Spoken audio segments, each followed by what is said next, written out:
Welcome to the meeting room at Global TV Talk Show, a broadcast service of globalbusinessnews.net. Now, here's your host, Ed Cohen. This is Ed Cohen in San Diego, and you're on Global TV Talk Show. And this is part of Books and Authors TV. And let's welcome Donna Cutting, CSP. Hi there, welcome. And you're in North Carolina, right? I am. I am in the beautiful Blue Ridge Mountains of Asheville, North Carolina. Mm-hmm. So are the trees turning colors? They are. They're just starting. In fact, my husband and I are going to go up in elevation over the weekend to see if we can see some real color happening. Oh, that's nice. Well, when the temperature dips below freezing, that'll speed that up. That's right. Yeah. That's right. Yeah. So we're familiar with Big Bear Lake, which is at 7,000 feet above LA. Wow. And it's already like below freezing at night. And so the leaves are rapidly turning colors right now. Yeah. It's beautiful. We lived in Florida for many years. And but we're both from up north. I'm from Massachusetts originally, so I really am excited to be living in autumn, four seasons again. Yeah, and North Carolina is right in the middle. So That's right. I'm from Boston, and I understand you went to Bridgewater State. I did. Yes, it's Bridgewater State University now. It was Bridgewater State College at the time, and I have great memories there. I was in the theater department, so theater and communications was my major. So being a certified public speaker now is theater. Yes, it is. It's been a great way to get my, performing yayas out. So let's talk about CSP. This is an unusual thing. Not everybody has that, right? You have to be a big success and continuously. Yeah, well, it's the earned designation through the National Speakers Association, and it's certified speaking professional. And I'm sure I've had it for several years now. I'm sure requirements have changed a little bit since I got mine. But it basically, what it says is that you're tried and true. You have to have spoken so many times, earned so much revenue annually through speaking, have stellar evaluations and remarks from your clients, and several other steps that people go through in order to earn that designation. So yeah, I'm really proud to have that. So let's talk about your company, Red Carpet Learning, and putting employees first. It's a book, right? Yeah, so that's my next book that comes out April 1st. No fooling in there. It's called Employees First: Inspire, Engage, and Focus on the Heart of Your Organization. And my first two books were all about rolling out the red carpet for your customers, but I often say I probably should have written this one first, because treating your team members to red carpet experiences is the first step in being able to roll out the red carpet for your customers. So because they are customer facing. Exactly. Yes. And even if they're not, everybody's got customers, right? Whether they are traditional customer facing or someone in the back of the house that's serving other employees and coworkers. So yeah, that book comes out in April. It's available for pre-order right now, though, depending on when people are watching that. So Red Carpet Learning. Okay. 501 ways. That sounds like a lot. It was. So Red Carpet Learning Systems is my company. We work with organizations to help them create cultures of happy, engaged team members delivering red carpet customer service. And then, 501 Ways to Roll Out the Red Carpet for Your Customers is my second book. That came out in 2015, and it was a lot of ways. I sometimes say if I ever write another one of those number books again, it'll be more like 301. But it's fun. It's chock full of ideas, but in story form. So you're actually, reading stories of these really cool organizations in a variety of different industries, big or large organizations, medium-sized, even sole entrepreneurs, and the really fun ways that they find to give their customers a little star treatment. So up until March 1 of 2020, Yeah. for 24 years or so, I've been producing live training conferences, networking events, and that all crashed. Yeah. And getting ready to do it again, but there's a lot of reluctance and stop and go and fits, but we're getting ready. So I've been doing this kind of teleconference 250 times since then. So now we're beginning to ask to get paid for doing this, which is meeting with mixed reaction, frankly. So what have you found since your own reinvention as a result of the pandemic 18, 19 months ago? How have you done? Yeah. Well, And what have you done? yeah, I've been holding my own here. And I have to say right now because my background's in senior living and healthcare, it's not the only field that we serve, but I do have a lot of customers in that field. So for me, especially with those customers, everything stopped, right? They were otherwise engaged and just dealing with what was in front of them right now. So and that was okay. I think if I was only running a speaking business, that would have been very challenging because, we take on larger projects. There was a lot that I could do virtually. So that's really what I did, was just make the switch from in-person to virtual, working on some online courses that we're going to launch along with the book. And honestly, for me, it kind of opened, and I think this is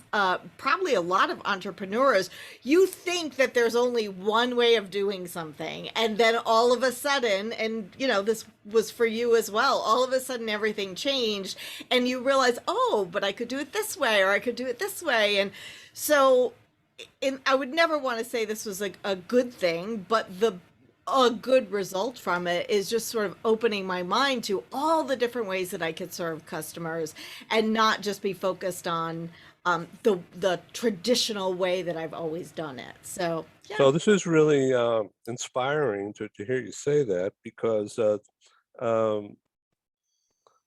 we had in the beginning, we had about a half a dozen sponsors who spent money and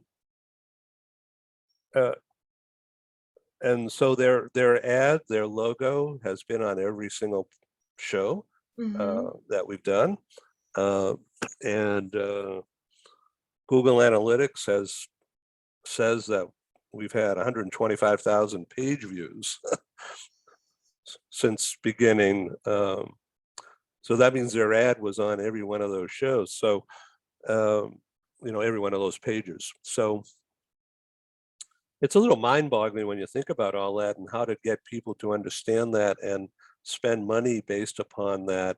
That's been a major challenge. And so what I've done is begin to regroup the broadcasts, because we have them all, of course, and we have the transcripts and we have the audio as well. So beginning to put them together slowly. You're talking about 501 ways of doing things. So we're taking the same stuff already produced and then just redirecting it into radio show, as That's well great. as getting ready to publish the transcripts in a book format. But that's neat. down the road a piece, because that's a Sure. mountain of work I don't want to do. So Yeah. that's all sitting there. And so now, after all this time, it's 19, 20 months or so, we're beginning to get some new advertiser discussions going, but it's just happened in the last 30 days or so, Yeah. after time of like nothing. Yeah. And so, excuse me, and it's all because of the regrouping of categories. There's so many shows, like so many speeches you've given in the past, and when you look back at them, I'm sure you put them into categories, but only you can do that. And Right. but in the past, I've had all these programs, but they were just a long list, like a laundry list. Yeah. Okay, but now I've regrouped them under like science and innovation, and then books and authors and education. Like online Cool. education's a big talk show thing, Yeah. because everybody has misinformation about Right. it, and there are some Right. really good players, Right. but hardly anybody knows about them. So we're finding a lot of reception now by focusing in on online education, K through 12. Oh, Yeah, nice. yeah, particularly younger kids. Well, and I think that just what you're talking about is just like is what we all have to do right now is look at the trends, the things that are happening, and innovate accordingly. Mm. And I think part of even what makes people reluctant is that we are in such a state. Right now we're recording this in October of 2021, right? So we are still in this state of not quite knowing, what's going to happen. Right. What impact is this pandemic going to have long term? It's certainly having an impact on the workplace. It's having impact on our, economy. It's having impact on our healthcare system, all of it. And we don't even know the extent of that yet. And And I think people are just yeah, nervous, and talking about putting employees first, well, companies haven't done that, and that's why there's so many quits it's exactly right. right now.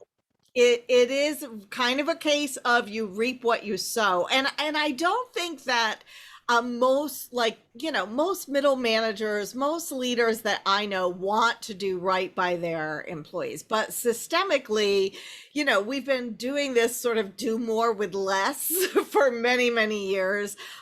It hasn't worked. It's been a big failure. I think we really do have to look at like how you're paying people, and what really makes them feel valued, and what I say a lot in the book is I think people have just wanted this magic wand or silver bullet approach to employee retention. And the reality is we just have to start treating people like human beings, really listen to them, involve them, just let them know that you notice their contribution, pay them fairly, and understand that people have a life outside of work too. And I think that's become really much more important to people. That's been an eye opener, I think, for everybody during this pandemic, is prioritizing and saying what's really important in my life. And people who don't live in Asheville, North Carolina, they live in more urban areas, Mm-hmm. and people who are working for a living, right, working Mm-hmm. for a company, they all had commutes, right? Yeah. Right. And so the average commute is 30, 40 minutes, maybe even 45 minutes or an hour, Mm-hmm. or even longer. Right. And so they keep, adding up all that time of sitting in a car and not being productive at work. And Mm-hmm. and unless you're totally wired and you can work with a headset on while driving, Yeah, which you're isn't you're good. not That's not smart. until they have driverless cars or something, Yeah. that's probably dangerous, right? So, and now people are getting used to working from a Zoom, Yep. and it's because it does work. It's just different. Yeah. Uh, Yeah. yeah, And I think employers are going to have to look at that there's so much talk about employees. How do we get them back into the office?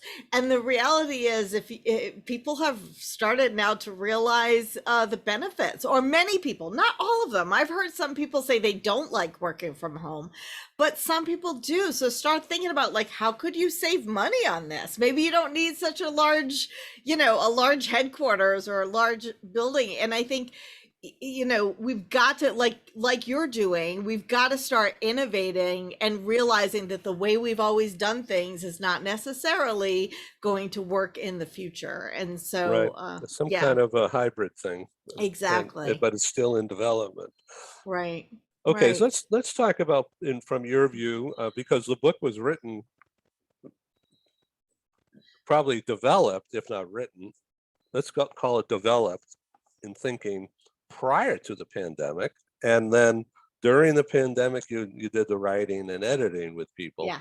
So how has that's probably been an interesting change for you, because Yeah. what you started to talk about in your writing maybe it hasn't made it into the book yet, right? Because your own ideas have changed. Yeah, well, it is interesting. I have to say, so actually, I pitched the idea. It was in development for years.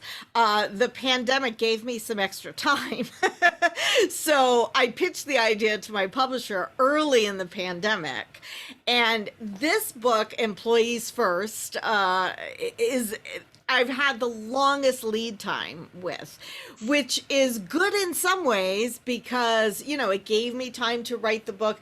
In editing, as things were changing, I was able to go in and edit some sections.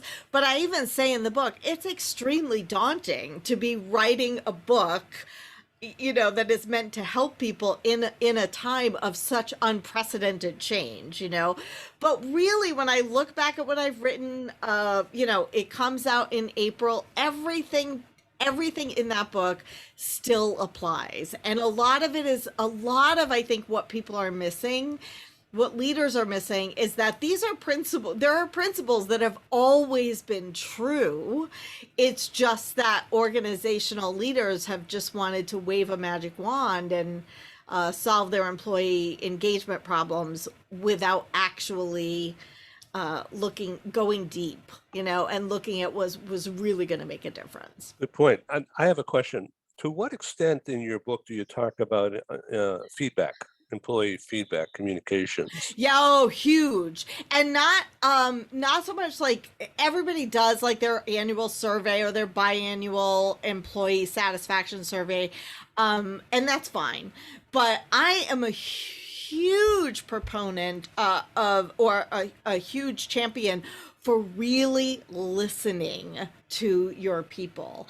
And so I talk about that actually throughout the book, and a variety of different ways of doing it that's just beyond the employee satisfaction, survey. Hi, this is Ed, and I thank you for tuning in to Global TV Talk Show, a unit on globalbusinessnews.net. We broadcast to the world, as you know by now. So I wanted to make sure that you understand that our programs are advertising supported. We're grateful for co-sponsors, advertisers. They have a marketing budget coupled with a strong desire to be associated with our top quality program. And of course, I'm grateful. Thank you. So for the next few minutes, you're going to see some commercials. It's mostly very low key, and our prices are very, very reasonable. Our exposure for the advertisers go 12 months and beyond. Some of our advertisers have been with us since March, April of 2020. And Google Analytics has tracked over 125,000 what they call audience page views, which means you looking at this page, that's a page view. Now, if you happen to go to one of our other shows or to our radio broadcasts or to our newspaper or magazine, those become additional page views as measured by Google Analytics. And so when they say 125,000 since spring of 2020 up through Labor Day, a month ago, that's pretty good numbers. And the past 30 days, Google Analytics has measured just under 6,000 audience page views. And that, according to them, is a 42% increase in audience participation over the month of August. So thank you very much. Well, here's our advertisers, and we'll be back in just a couple of minutes or so, and we'll proceed with this interesting conversation. Thank you. This episode from the meeting room of Global TV Talk Show is brought to you by The Bridge School, the accredited international online private school of choice, at bridgek12.org. Porch Light Rental and Destination Services. Reduce your renter lump sum or managed relocation costs. Visit them at porchlightrental.com. And by airs.com. With our full range of services, we can help design and manage your international relocation. Find us at airs.com. Primestone Partners, featuring corporate, government, and developer housing solutions, as well as senior-level advisory services. Find them at primestonepartners.com. And by International Auto Source. We are the vehicle experts for expats, featuring all major brands of automobiles with flexible solutions and financing. On the web at intlauto.com. Become a global player in your field. Cross Culture to Go provides virtual support for your global business and career success. We can help you thrive in 140 plus countries and markets. On the web at crossculturetogo.com.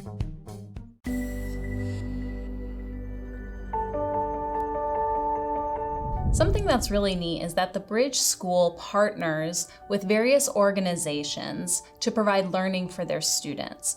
For example, we partner with a major ballet company, and we are able to enroll several of their students into our school. So now not only is the student able to participate in a school and have a seamless transition while they're very active in their ballet career, but now they have other dancers that are with them that are doing some of the same courses. So it's almost becoming a camaraderie where they're taking similar courses, they're working together on their ballet, and really being able to form this great partnership with these organizations to provide a needed service.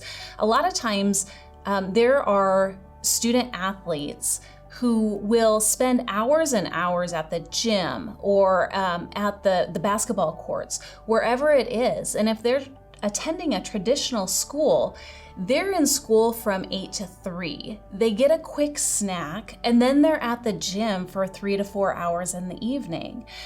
Coming to us and having that partnership, they're able to break that up throughout the day. They can have a morning practice, get some schooling in, have an afternoon practice, finish their schooling in the evening.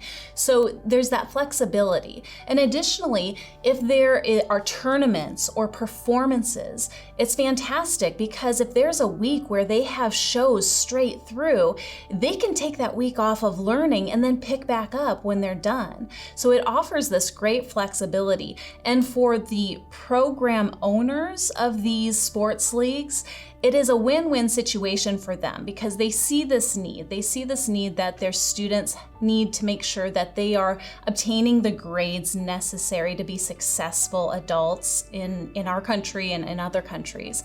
But it provides them an environment where they can be successful at both.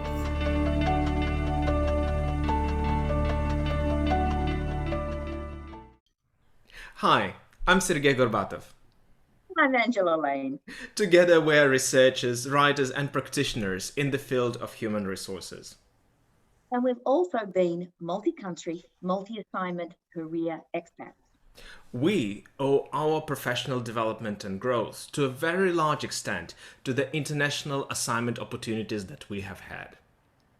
But in a world where distributed work may become the norm, we also want to understand what will happen to the nature, duration, and purpose of international assignments.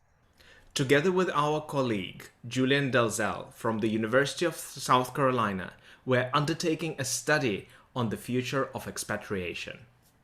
And we'd value your contribution.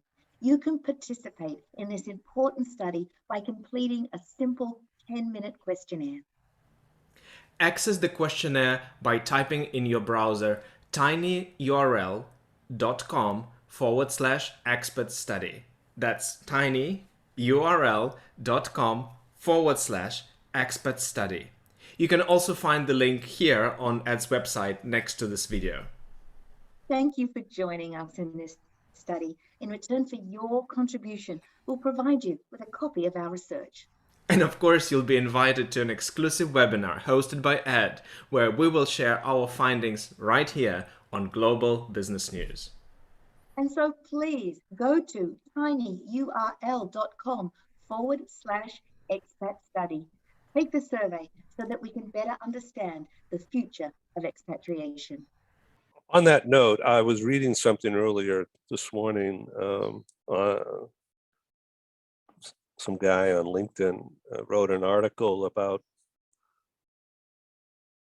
small talk as an icebreaker between bosses and employees, because the bosses are, it's kind of a funny thing. This cartoon, the boss is, a guy, but and balding and maybe a little chubby, and he's standing there exasperated saying, "I'm managing empty chairs, there's no one here." Yeah. Right. And so there's a disconnect, right? Yeah, definitely. Right. So then small talk, the guy wrote a book, wrote an article that I read this morning. He says small talk, just forget about big scripts, just talk and relate. That's exactly right. I mean, I as part of research for this book, I actually interviewed and am still interviewing hourly workers, but really for like 2 decades of my work, and I'm aging myself now, but I've had the opportunity to sit with groups of hourly employees for like all of my clients and really listen to what they have to say. And so many times I'll hear, the suits come in or the big wigs come in and they don't look at us. They don't, why should we look people in the eyes and smile when we don't get that from our bosses? So I'm with you there. It's really, I think we're in a time where it's all about bringing humanity back to the workplace. And maybe that means in some ways leveling the playing field and just getting to know people as human beings, regardless of what your job title is. Sounds like you have some live speaking engagements coming up on this topic. I'm sure I will. Yes. Yeah. I've been kind of I've been sticking with the virtual for right now. Like we're in October of 2021 and there's still things going on the pandemic front. I know. I was invited to go to I even got press pass. Oh wow! I just had to go and spend $1,000 to travel there and stay there, but I didn't have to pay and I didn't want to go because I'm fully vaccinated, but I don't know if anybody else is. They say they are. Yeah. But I don't think it's a good thing to do right now. Yeah, I have spoken in person because I wanted to honor commitments that I had already made. But it is, I have to say, all of the conferences where I've spoken, people have come back with COVID, and so it feels a little iffy to me right now. I'm sure we'll all get to a place eventually where, we if it's not COVID, then it's like flu-like. Just feeling run down or tired, whatever. But we've had that before. Yeah. Yeah. So anyway, this has been a delight speaking with you. So Thank you. Let's talk about the book coming out. Okay. Okay. All right. So think of one chapter, just one chapter, and just tell me the name of that chapter you just happen to be thinking about at my suggestion. Oh gosh, the name of the chapter. I'll just give you the first one. Give them something to care about. Give them something to care about. Yeah. And what I love about that, it's actually, other than the intro, it's the first chapter in the book.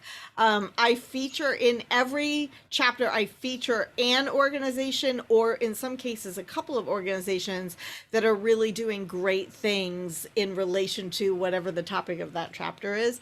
And so this one features a baseball team in Savannah, Georgia called the Savannah Bananas. Are you familiar with Jesse? You must know him. No. Oh, you don't? Oh, No. okay. You should, actually. He'd be great for your show. So Jesse, he's a character. He owns this baseball team called the Savannah Bananas and a company called Fans First Entertainment. And they're all about, like, really more about the entertainment factor of the baseball game. It's just in brief.